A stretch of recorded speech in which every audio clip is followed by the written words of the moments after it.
Okay guys, I'm here again with the Injora rock buggy. I wanted to discuss a few things over here, go over everything that's installed on this vehicle, and go over everything that I've changed since the last video I made. The front, I actually was using the deadbolt high clearance links from Injora for the rear and the front, and those in the front, what I was trying to do was make the rear longer than the C10 that was recommended. The C10 links are only 51 millimeters and 58 millimeters for the two different links in the rear. And the front on the C10 is 50 millimeters and 39 millimeters in the front.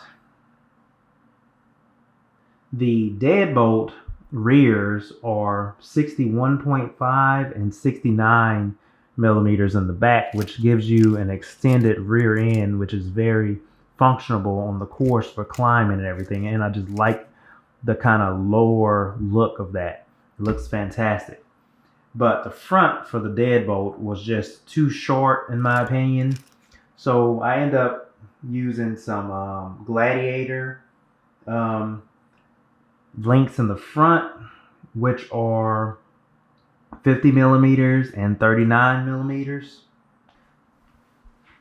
This combination of the deadbolt rear high clearance links and the Gladiator front high clearance links gave me the perfect look and driving capabilities that I was looking for. I didn't want it to be a straight belly dragger, but I wanted it to be a little bit lower and sleeker and have a little bit more upward climbing capabilities than I think it would have if I had just used all C10 links, which the C10 and the Gladiator have about the same front end.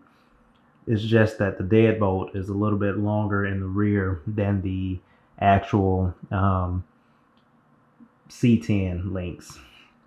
So also, originally on the last video, I did not have the interior end on the vehicle, and I spent a lot more time getting the ESC, which is a Furitek Lizard Pro, and I also got the receiver tucked in underneath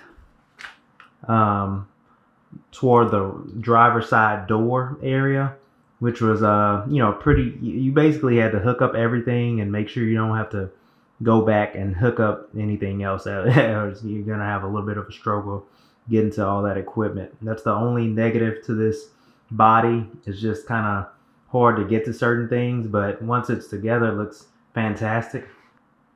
Also, I cut the body in half, which you can't really see from either side, but I did this so that I could easily just unscrew that and remove the panels and remove that panel by itself without having to take loose the whole body. That way I can just take out one side and take out the other side if I need to get to something without having to pull the whole body loose to pull out this panel.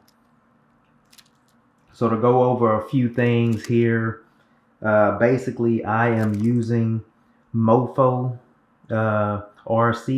UPW wheels with a brass weight in the front and the normal aluminum rings in the back, and that actually gives you a lot of extra front end performance because the front's a little bit heavier than the rear.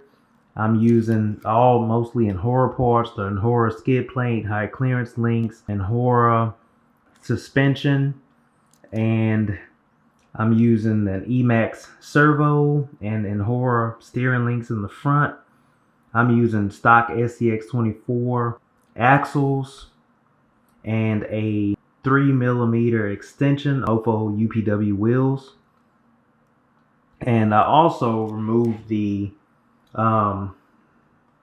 stock battery cover because I actually wanted to just be able to easily remove that. So I just put Velcro on the bottom of my battery and Velcro on the tray, so I can just easily remove that without having to latch that normal Velcro latch that comes with this.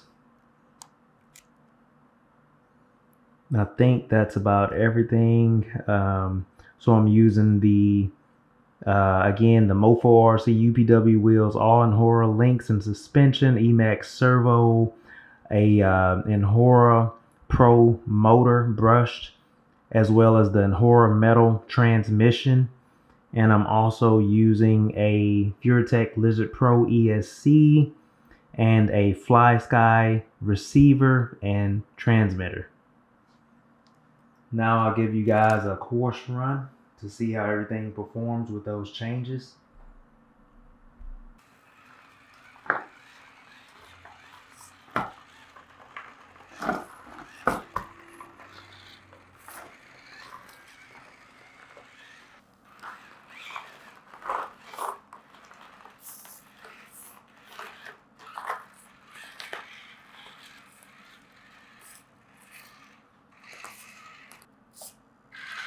This thing just climbs over everything with ease, guys. I really do love it. It just climbs up hills.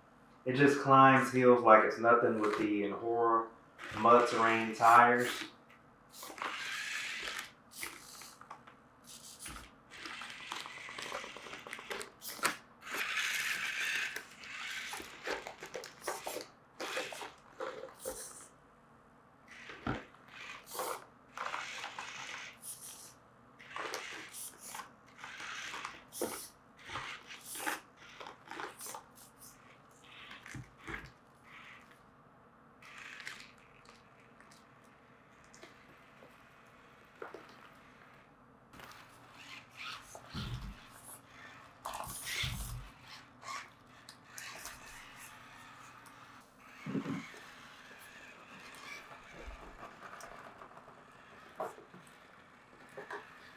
And you can see it just climbs over the side of that mountain like it's nothing.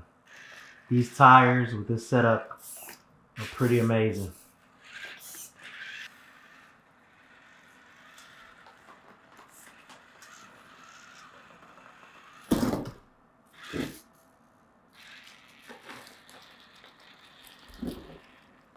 Goes downhill very well.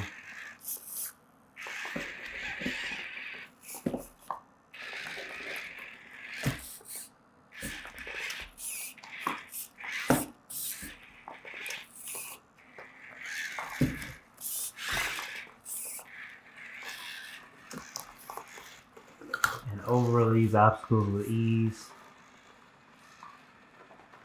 This inner portion of this hill right here is a lot steeper than this portion. My Bronco wouldn't be able to climb up this hill.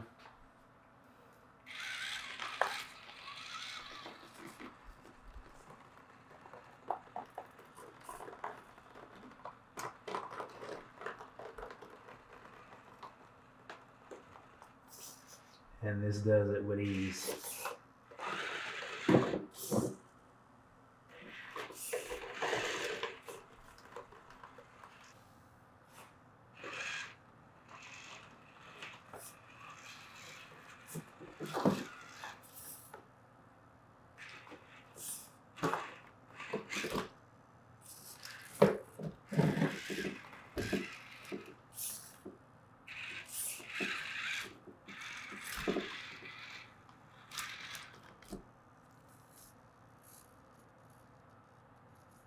We just fell off.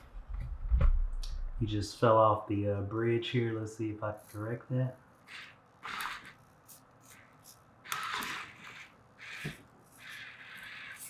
Wow.